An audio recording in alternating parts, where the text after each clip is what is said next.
Hello students and welcome to lecture 5 of MEG 8 New Literatures in English, Block 2, A Grain of Wheat, written by Ngugi wa Thiong'o. My name is Dr. Madhumita Chakraborty. I'm an associate professor at Zakir Hussain Delhi College Evening, University of Delhi. So we ended our previous lecture with analysis of the first 3 chapters, in which we got an overview of how things are at present with the upcoming independence or Uhuru celebrations in the next few days, as well as in which we got a historiographical account of the journey of Kenya through its colonization process to the present day. In chapter 4, which is the chapter we are now going to discuss, Ngugi shifts his focus to Githima, and in particular to the Githima Forestry and Agriculture Research Station. A Mr. Rogers, who was later killed by a train at the Githima railway crossing, had established a forestry research station in the Githima forest. Most recently, Dr. Henry Van Dyke, a drunken meteorologist, had also been killed at this railway crossing. Most workers at the agriculture station believe that his death may have been suicide because they claim that Dr. Van Dyke had sworn to kill himself when Jomo Kenyatta was released from detention, and this had happened recently. In this chapter, the thoughts of the Europeans as well as the African employees are focused on the forthcoming Uhuru and the change that it is likely to bring in their lives, at both personal as well as professional level. It is also an occasion for some of them to review their past in Kenya. So Karanja, for instance, is apprehensive about the rumor that the Europeans working in the research station are about to leave for good. This would impact his own status in a way. As an apologist for the British, he derives his power over his fellow Africans from his so-called proximity to the white masters, especially John Thompson, who was the administrative secretary. Already, Karanja feels that with the coming of Uhuru and with the coming of independence, his fellow African employees working under him are defying him, answering back to him, and are showing signs of not being scared of him anymore. John Thompson, on the other hand, is worried about the research station going to the dogs once the Europeans leave. He senses a sense of defiance and open hostility among his African employees, with the exception of Karanja, of course, who was simply servile in his presence even now. The way, and why does he feel that? He feels that because of the way the employees had talked back to Dr. Lind, whose dog had charged them. And this makes Thompson recall the incident at the Rira detention camp, where he had ordered their beating when the inmates had gone on a hunger strike. When he had ordered their beating, their defiance continued, and as many of 11 of them had died. Thompson's name had been talked about even in the British Parliament at that point of time. Another employee at this research station is Dr. Lind, who is a research officer, and she recalls that incident during the emergency when 3 Africans, including her houseboy, had raped her while she was staying at Muguga. Apparently, she had become the victim of Africans' hatred towards the white people since, as she herself puts it, she had never harmed anybody. In the next chapter, we find John Thompson, he's discussing things more with his wife, Marjorie Thompson. Thompson is scared about his future. Marjorie and John have grown apart, and this growing apart in the relation of Marjorie and John Thompson has its parallel in the growing apart of Gikonnyu and Mumbi, which we had seen in chapter 3. Just as Mumbi had given birth to an illegitimate child when Gikonnyu was in prison, here we learn that Margaret had actually gone and had an affair with Dr. Van Dyke. and that had led to she and her husband growing apart. However, she wonders why they have grown apart, how they have grown apart. She's tried to support him in every way, even through the difficult times that he faced at Rira. It was in Githima that Marjorie had met Dr. Van Dyke, with whom she had carried on an affair despite the fact that she did not like his uncouth behavior. It was an unhappy relationship, but Marjorie was strongly attracted to him and kept returning. After his death, she threw herself full-time into her gardening. Now, she wanted Thompson and her to renew their dialogue, to renew their sharing of anxieties, to renew their sharing of fears with each other, and hopefully take a step forward again in their relationship. Thompson, on the other hand, had first spent time in Africa during the Second World War. When he returned to Great Britain, he met a few Africans who were studying at Oxford and was amazed to hear how these African men discussed history and literature. Thompson became convinced that his sole purpose in life was to help colonize Africa and expand the British Empire and transform all the colonies into one nation. He began writing a manuscript entitled Prospero in Africa. And in this manuscript, he has been compiling notes on his experiences in Kenya. Yet Thompson, he's obviously not happy at the British withdrawal from Kenya. It has meant that he has had to resign his position of power. And after all the work that he had done on behalf of the British Empire in Kenya, he is sad that the empire is voluntarily and willfully relinquishing all its control over Kenya. So in these chapters, we find, the research station, the train particularly is a symbol of British technology and progress as it makes its way across Kenya via colonialism. The train is also associated with death and fear.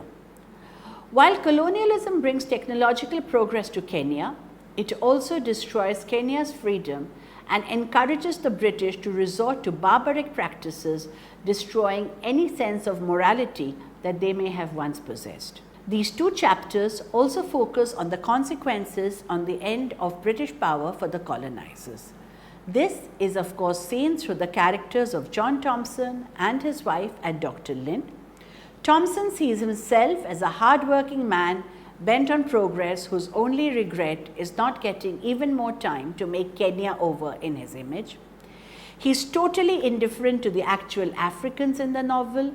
He barely even regards them as his people. He considers that savagery as a detainment center led to both a hunger strike and a riot, but his only regret is the fact that he got demoted as a result. Another version of racism we see in this chapter is through Dr. Lind's story. She believes herself to be this paternal, teacherly role to this adult man whom she has employed as a servant.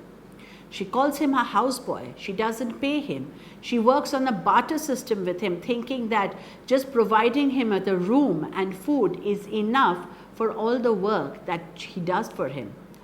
This description that she has of him actually infantilizes him, demeans him, and she is surprised that her moralistic scolding and her, refusing to pay him a salary doesn't secure his undying loyalty towards her.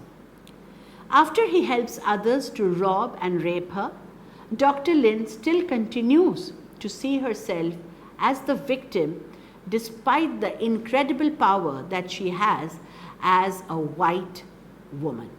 So we now move on to chapters 6 to 8, and these are slightly small. So one of them is a slightly smaller chapter, so I've taken all of them in this together. In this chapter, Ngugi now focuses on the life of Gikongyo. Gikongyo, we have already met him earlier in chapters 1 and chapter 3, who is the estranged husband of Mumbi. And Ngugi now tells us that Gikongyo was among the first of the detainees to pass through the pipeline back to the village. The pipeline is also something we mentioned earlier. Gikongyo then sets himself up as a carpenter. He works hard and builds himself a good reputation. Simultaneously, he then goes into retailing food grains by buying immediately after the harvest when the prices are low and selling when the stocks in the market are low. His wife and his mother helped him in his business, and soon he became a rich man. This chapter also gives Gugi an opportunity to dilate on the life of an MP. Gikonyo visits the MP of his area to get a recommendation for a loan from a bank for buying a piece of land. He's quite amused at the mannerisms of the MP, including the way he's dressed, which was a blind aping of the white masters. In fact, the MP almost spoke like the white man, holding out no promise to him. So the MP is basically now a black man, but who for all other intents and purposes behaves, talks, dresses exactly as the pre-former white rulers. Meanwhile, the focus also shifts back to Mugo and the request that people made to him in the first chapter, asking him to lead the Uhuru celebrations. And he wonders, and I quote, why did they want him to lead the Uhuru celebrations? Why not Gikonyo, Waruwi, or one of the forest fighters? Why Mugo? Why? Why? End quote. Mugo then remembers about the time when he had only made this one real speech in his life. This was about the demand by the party for Kenyatta's release from detention. Mugo spoke of the injustice of the white man in arresting him. And again I quote, "They took us to the roads and to the quarries, even those who had never done anything. They called us criminals, but not because we had stolen anything or killed anyone. We had only asked for the thing that belonged to us from the time of Agu and Agu, day and night. They made us dig. We were stricken ill. We often slept on empty stomach, and our clothes were just rags and tatters, so that the rain and the wind and the sun knew our nakedness. In those days, we did not stay alive because we thought our cause was strong. It was not also because we loved the country. If that had been all, who would not have perished?" End quote. Later in the chapter, Mugo is visited by Gikonyo, who reminds him of the hunger strike at Rira detention camp. This hunger strike, remember, is also the one in which Thompson was there, in which he had announced for them to be beaten up and which 11 detainees had died.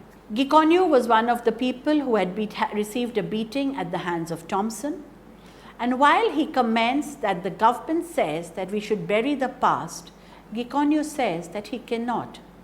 He also tells him that he had confessed his oath while Mugo had not, and that's why they admired Mugo even all the more. He also observes that those who had made no sacrifices for freedom were enjoying life, while true patriots like Mugo were suffering.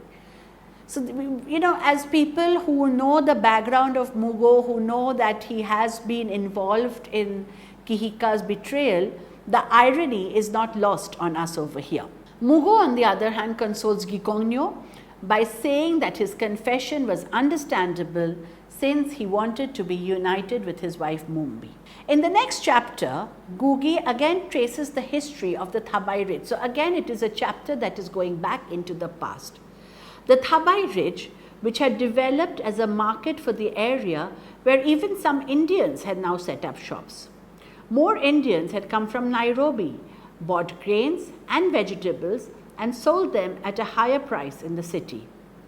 The passing of the railway line from near Thabai had helped in all of this.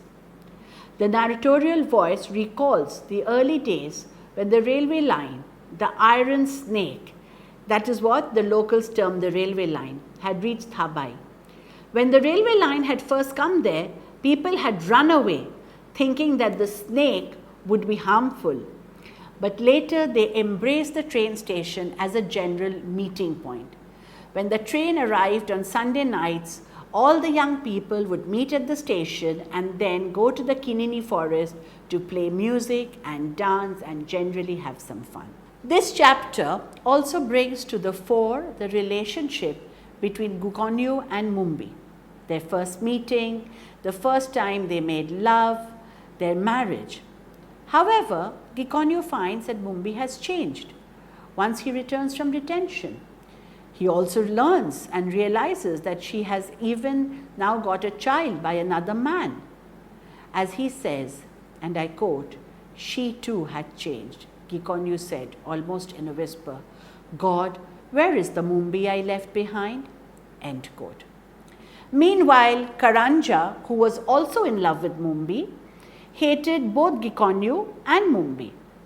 But he also hated her brother Kihika, who had by now become an outstanding orator, speaking of the usurpation of their land by the white man, and who was thinking of himself as a saint, leading the Gikuyu people to freedom and power. And here again we see the parallel between Kihika and Jesus that is thought to be drawn. In his speeches, Kihika often referred to the example of India that had shown a rare unity in fighting the British, and I quote, "The example of India is there before our noses. The British were there for hundreds and hundreds of years.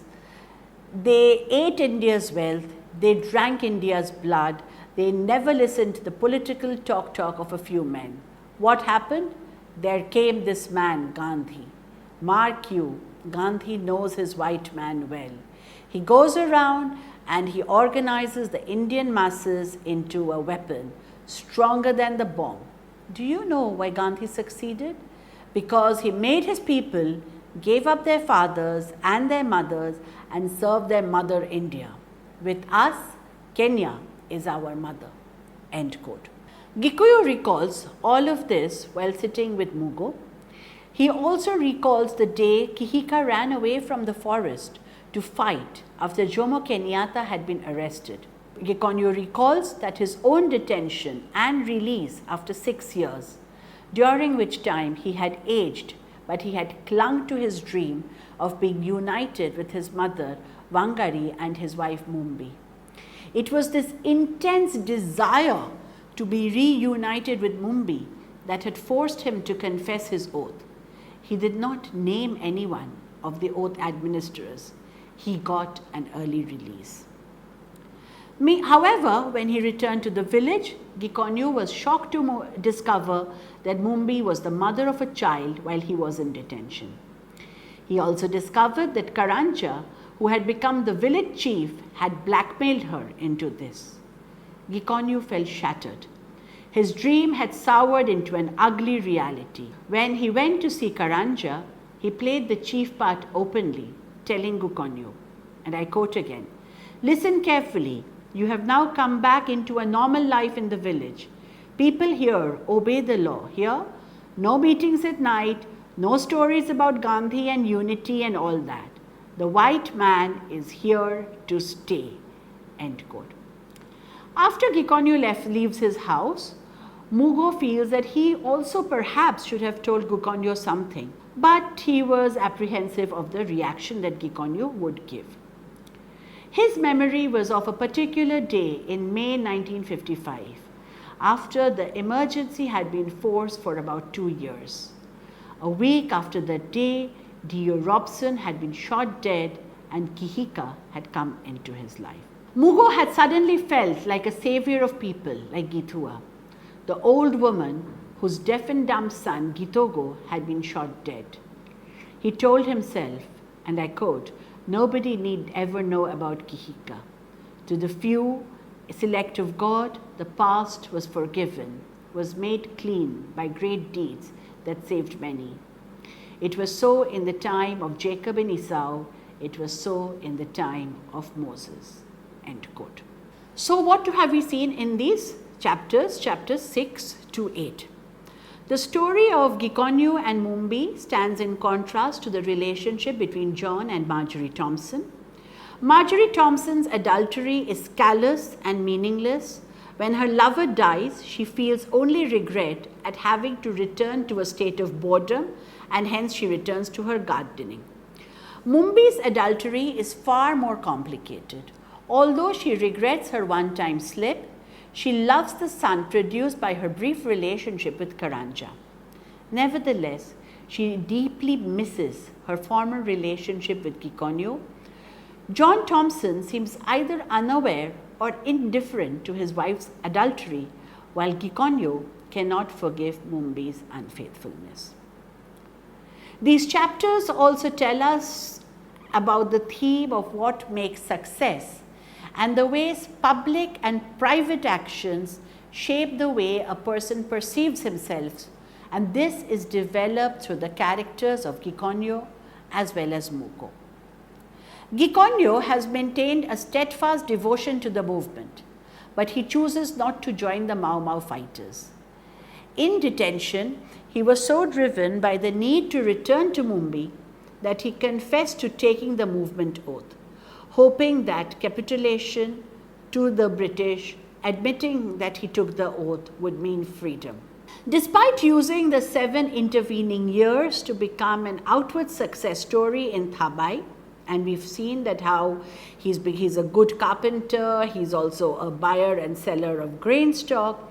He's the kind of man Kenya needs in its independence. He is internally haunted by feelings of cowardice and failure. He was never beaten in detention, missing the chance to prove his toughness.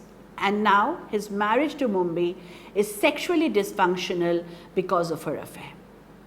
Similarly, Mugo, who castigates himself for betraying Kihika, is outwardly hailed as a hero for never buckling under savage beatings in detention and emerging as a changed man with odd behavior. And what is this odd behavior? It is inconsistent behavior that marks him out as a survivor. So, 2 levels of differences between Gikoyu and Mumbi and John and Marjorie Thompson at one level as couples, and between Gikonyo and Mugo as individuals and as participants in the freedom movement. Meanwhile, although Mugo hides the truth of his crimes for much of the novel, his occasional honesty actually turns out to be his most redeeming virtue. That honesty is previewed here in his willingness to admit that his time in detention was not consumed with noble thoughts of national pride, but the simple, self-centered desire to go home. Mugo has no ordinary heart. This is in its way true, because he also has the potential to tell the truth bluntly and without fear of any personal cost that it comes to him. So these contradictions mark Mugo out as a complex hero, who despite his own beliefs, despite his own admittedly pitiable demeanor, still possesses qualities of intermittent honesty and an odd stoicism that truly benefits his community. Another significant character in these chapters is Gikonyo's mother, Wangari. Rejected by her husband, she has struggled to survive and has raised Gikonyo on her own. Wangari is symbolic of the strength and struggles of women in the society. Her strength, as well as the strength of all the female characters, contrasts with her own son's future weakness and indecision. In fact, the women characters in this novel all seem to possess a strength, mental, over and above their male counterparts. Gikonyo's poverty and simple lifestyle that we see in these chapters contrast sharply with the rich technological lives of the British colonizers. And although colonialism is depicted as morally reprehensible throughout the novel, it is also recognized that it brought technological progress to Kenya. The train is the symbol of this technological progress. The theme of religion is also highlighted in these chapters through the characters of Reverend Jackson and Kihika. While Jackson starts off as a Christian preacher who offers wisdom from the Bible, interweaving it with Gikuyu beliefs, later, shortly after the emergency, he becomes more rigid and orthodox. He disowns everything that he had said and believed earlier. His earlier testimonies had inspired some to convert, but before long, he is assassinated by the Mau Mau as a traitor. Orthodox Christianity appears as a method to wipe away Kenyan ancestral traditions, beliefs, and identity and replace it with the white man's version, with white ideals. So religion becomes a tool of colonialism. Religion of the white masters needs to be destroyed, and thus Reverend Jackson needs to be assassinated. That is perhaps the message that Ngugi is giving here. Kihika, on the other hand, uses Christianity to provide meaning and structure to his revolutionary aspirations, and even to overthrow those people who brought Christianity to Kenya. Kihika does not place the words of the Bible above his own culture, but next to them, allowing the two to interact and coexist in a syncretic manner.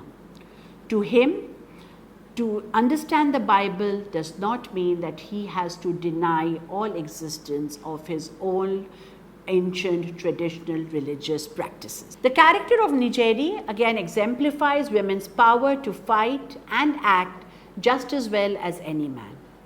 It is implied that only men are arrested and taken to detention camps. Hence, Njeri's gender becomes her advantage. She can remain and fight alongside Kihika while taking advantage of the enemy's assumptions about women's weakness or inability to wage wars in ways that men cannot do so. Before we end this section, I will give you a small background into the role of women, because we've already seen, we've been introduced to a few powerful women characters in this novel. And before we go ahead with our discussions in the next video, just a brief description about the role of movement in the freedom movement of Kenya. The characters of Wambui and Njeri in this novel highlight the role of women in the Kenyan freedom movement. Several women had played a very heroic role in the freedom movement.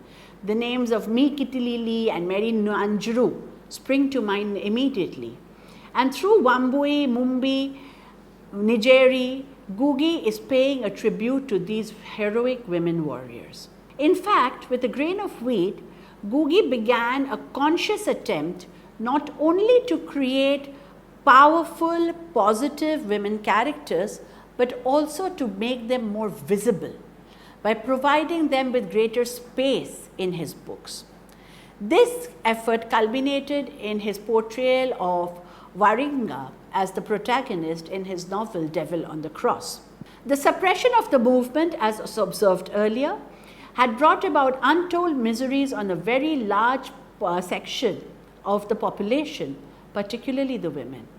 In A Grain of Wheat, this is highlighted through the story of Gikonyo and Mumbi, a very poignant portrayal of their love for each other through the tribulations of detention, physical suffering during emergency, and also the kind of pressure Mumbi was under that made her give in to, and have a child by somebody who was not Gikonyo. Women's suffering is also highlighted by the reference to an old woman in the Thabia village, whose son, Gitogo, who we've mentioned earlier, the deaf and dumb son, was shot dead by soldiers in cold blood during a raid on the village. And since the death of her son, this woman had lost all interest in living. In all of Ngugi's writings, novels, stories, plays, there are therefore similar women characters with qualities of unmatched patriotism, stoicism, and suffering. These women represent the ordinary Kenyan women who played a very significant role during the freedom struggle. However, probably the highest tribute that Ngugi paid to such women folk of Kenya was when, in his play written with Miseri Mugo, the joint play that they wrote together, The Trial of Dedan Kimathi, the most powerful character in that play was just called the woman. And this woman is a simple woman who represents the women of Kenya. So that brings us to the end of this lecture. So far we have discussed the first 8 chapters of A Grain of Wheat.